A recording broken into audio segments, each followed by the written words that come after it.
يهو كنت دايح الكبوت كسارو حبنا يهو كنت دايح لرقرة تداهو حبنا يهو ننقى عاليو قيقود وشعليو كما حبنا هديدي تدخلي أنقبينو حبنا يهو قرات نمي قريدو دا تشعليو حبنا يهو قميسيقو قمعو وفيستو حبنا يهو كنت دايح الكبوت كسارو حبنا يهو كنت دايح لرقرة تداهو حبنا يهو ننقى عاليو قيقو شعليو كما حبنا هديدي تدخلي أنقبينو حبنا يهو قرات نمي قريدو دا شعليو حبنا يهو قميسيقو قمعو وفيستو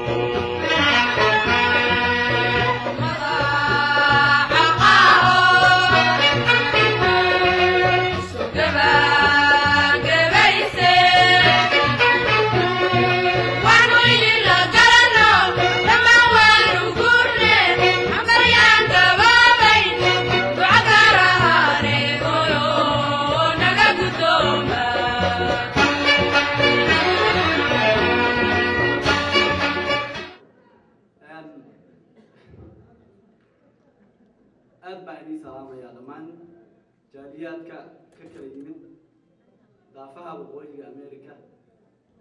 وحنكروا سلام يا مدح الجوحو يو صوماليا وعليهنا الجمهورية الصومالية جيبوتي يكينيا ويلوين إنك كلي أمريكا بتشوفه وحي الجنانة ده وحاهرك وشيء دوميها أوروكا لأن يرى ما نربينا أن نقول يا رب لكن ما دامنا هاي كعنتي سبدي وحاربنا ويا ركبه بلشنا وقت سيدي هذا بقى وحرية أوفر سيرة لأن يرى دولا تسارع هذا وسقاطه صوماليا SYL South Africa ANC Eritrea EPLF iyo TPLF kuwa hadda ila gubaysanaya dhalinyaradu sideedaba horta halganka waxay ku soo biirisaa laba wax waa qori iyo naftooda u huraan iyo qalinka waxbarashadooda qoriga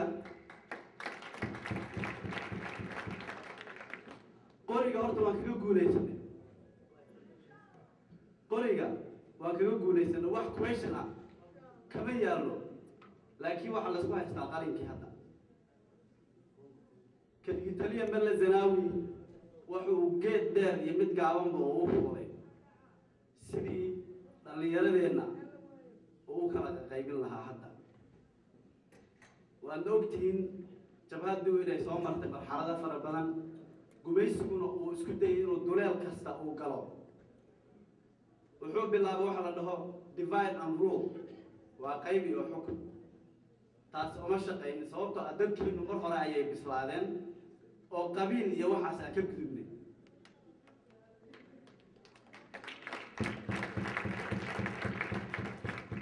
وحكموا بالله بي بأيها النبي عارفين عصب اللي يرحضوا نبض أما peace process وحده أيو بالله بي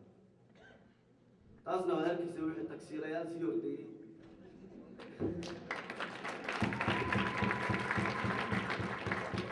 كل وقتنا والله صار شيء كده سواد النظام أو ميدو البيري دوان قارن شيء حاجة قضية سمعت حاجة حماسية لكن ما حاب أخص ببلد زناوي إنه هرت إلى هذا نبض عن قاته ما حاب كلف شو حاب كلف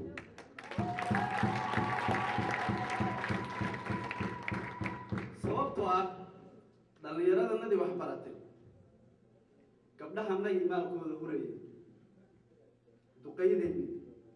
ayaa meel walba ka mudaharaadaysa from Berlin, Brussels, Perth ilaa iyo Boston.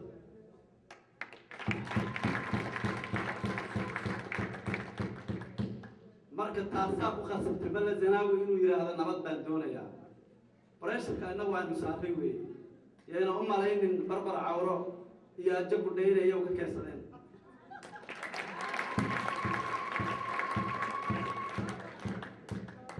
dhalinyarada waxaa rabaa in uga digo hal mid. waayahan dambe waxaad maqli doontaa wax la dhaho New Ethiopia wax la dhaho. waa Ethiopiyada cusub. waa barnaamij cusub hadda soo baxay. waayahan dambe hadda Mala uu bilaabay weey. waad maqli doontaa. ujeedadeedu waxa weeye one Ethiopia wax la dhaho. qof walba oo ka dhaadhiciyo hal Ethiopia wax la dhaho. waxa weeye marka dhalinyarada yararkay wax garanaynin ayuu wuxuu bilaabay inuu hayar gareeyo oo uu rijimyadii hore macna isaga kuwii la soo dagaalamayo uu booskii ka kaxeeyo sababta kuwani ma garanayaan halka uu yahay waxa laga dhaadhiciyay one Ethiopia midnimadeeda taana wuxuu ugu talagalay inuu ONLF iyo ay ka tashigeeda inuu hor yimaado processka marka waxa waa mid maskaxda loogu talagalay in dhalinyarada looga qabsado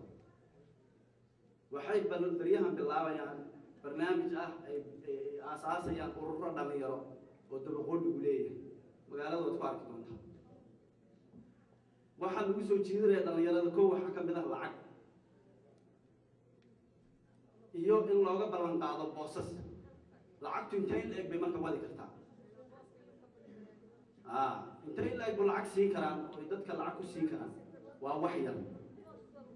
marka socon mayso taasi mid soconaysa ma marka waxaan rabnaa in dhalinyaradu ay ka dugtoonaadaan taa lacag ma gadanayso xorriyad saas oo ogaada dhalinyarada waxaan kaloo rabaa inaan u sheego inay wax bartaan waxbarashada tan keliya ee buugga iyo qalinka intaad qaadataan aad iskuullada tegaysaan ma aha madaxdiina soo halgantay oo aad dhegaysataan oo aad ka faa'iidaysataan waa inaad ku dartaan iyadana meesha khayr allaha siiya adeerkan diirane ayaan dhawad wuxuuna siiyey cashir communication iyo conflict resolution oo sidii dadku ay u wada xiriiri lahaayeen bayaan dad maxaad moodaa inayna isfahmaynin wuxuu yidhi waxaan isticmaalaa luuqadda dacwada marka taa ay ka gudubno aan isticmaalno luuqadda geliga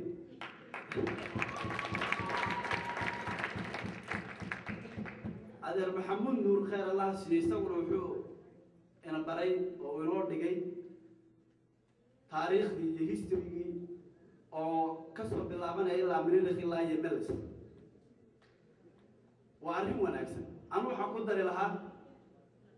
cadowga muxuu ahaa inaadan taariikhdaada keliya baranin way fiican tahay inaad taariikhdaada barato si aan lagu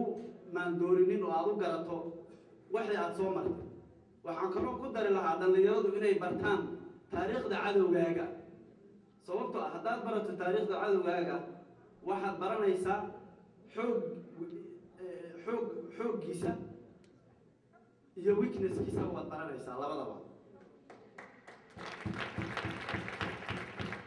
waxaad baranaysaa markaa sidii isaga aad ula dagaalami lahayd ayaad baranaysaa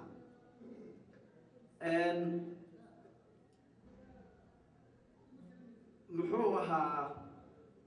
ayaa dhawada waxaan maqlay internetka Cabdi Ilay the so-called the head of Somali state wuxuu yiri dadka nagu xorriyadda haystaan Cabdi Ilay wuxuu ku dhashay ogaadeeya wuxuu ku barbaaray ogaadeeya weligiina meel ka baxsan kuma uusan noolaanin muxuu xorriyad ka yaqaanaa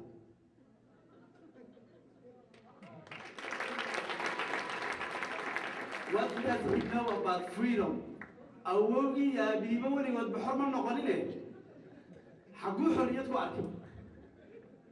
he is telling me about freedom wallahi waxaa la iska yeelay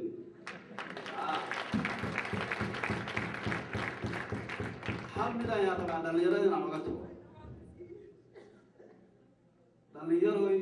xorriyaddu waa long journey waa safar dheer waqti xadidanna ma laha taag u gacanna ma laha wuxuu u baahan yahay adkaysi wuxuu u baahan yahay dulqaad wuxuu u baahan yahay sabir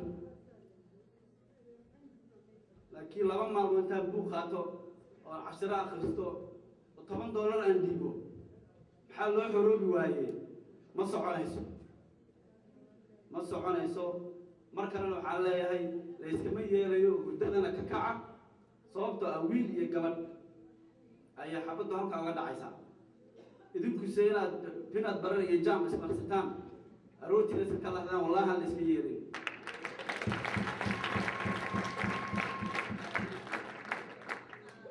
mar raba inaan ku dheeraado